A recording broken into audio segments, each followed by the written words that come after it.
I'm in a nicely updated 80-year-old hillside house that looks fantastic at first glance. But there were just enough subtle signs of settlement that I ended up recommending they bring in a structural engineer.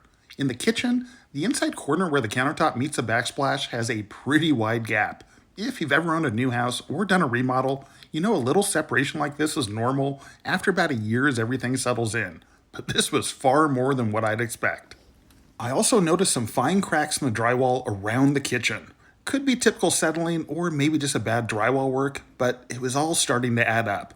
When I got upstairs, so right above the kitchen, I found a casement window stuck on the frame.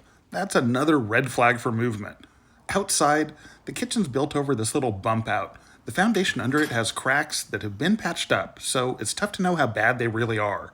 But they're all in the same area where I'm seeing movement above. Underneath that bump out is a little lean-to shed. Inside, there's a little bit of water damage. Looks like they tried to fix some flashing issues, but they didn't solve the problem. They should have called in a roofer.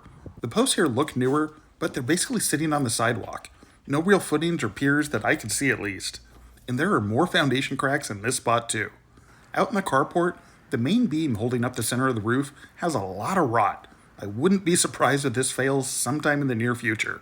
There's also a beam at the back of the house with water damage, and that needs attention too. So when you add it all up, I recommend they bring in a structural engineer to figure out exactly how much movement there is, what needs to be done to stabilize everything, and how to make sure this doesn't turn into a much bigger problem 10 or 20 years down the line.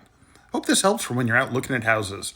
A few small cracks in random places usually are not a big deal, but multiple cracks and signs of movement all in the same area? Just know that could point to bigger issues. Thanks for watching, and have yourself a great day.